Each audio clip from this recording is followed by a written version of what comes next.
Bonjour à tous, cette semaine nous allons cuisiner un plat, voici la liste des ingrédients.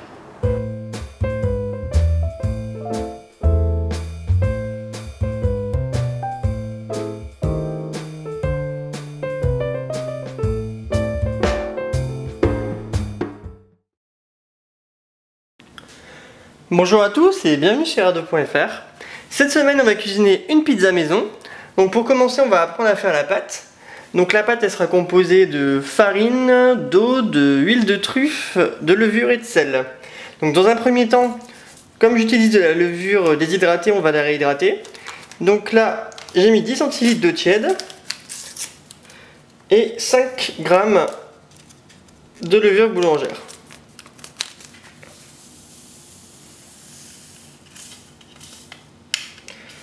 Donc on va réhydrater ça pendant environ 10-15 minutes. Donc je vous retrouve dans 15 minutes. Après un gros quart d'heure, donc la levure est bien réhydratée, on va pouvoir mélanger les éléments. Donc on dit qu'il ne faut pas mettre de sel sur la levure car ça empêchera la pâte de lever.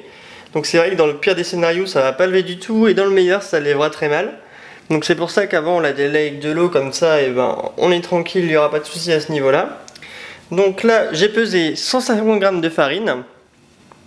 Ensuite j'ajoute l'équivalent de 2 cuillères à soupe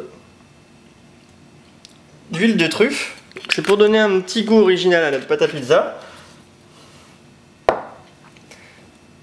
Ensuite la levure qu'on a délayée. Et on tourne.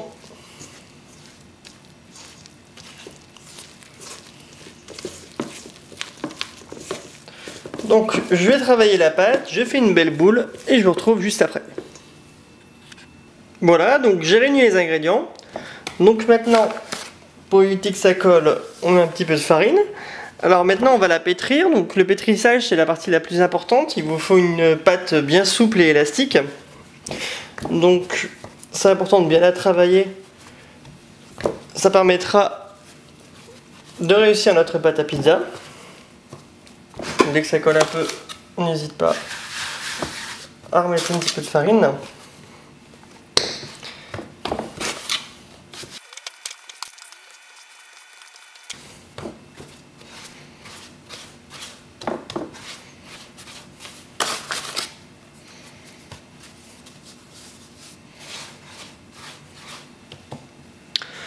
Voilà, donc on a une belle boule.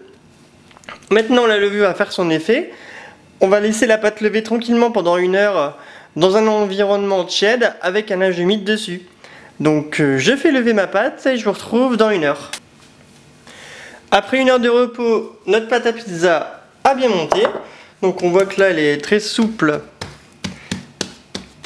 et élastique. Donc maintenant on va la baisser. Donc on n'hésite pas à fariner pour pas que ça colle. Donc abaisser ça sous-entend aplatir tout simplement, hein, c'est le terme technique. Donc on farine son rouleau à pâtisserie.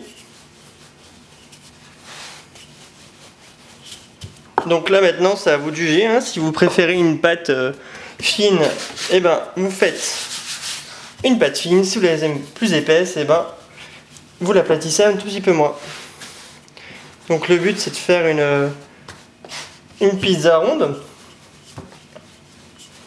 Moi je vais la faire bien fine car j'aime bien les pizzas fines. Voilà.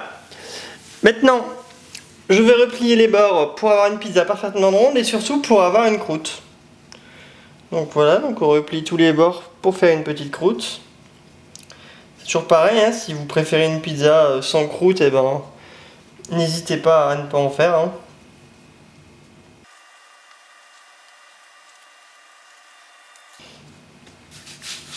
Et voilà, c'est fini pour aujourd'hui, donc je vous retrouve demain pour la suite de la recette. À bientôt.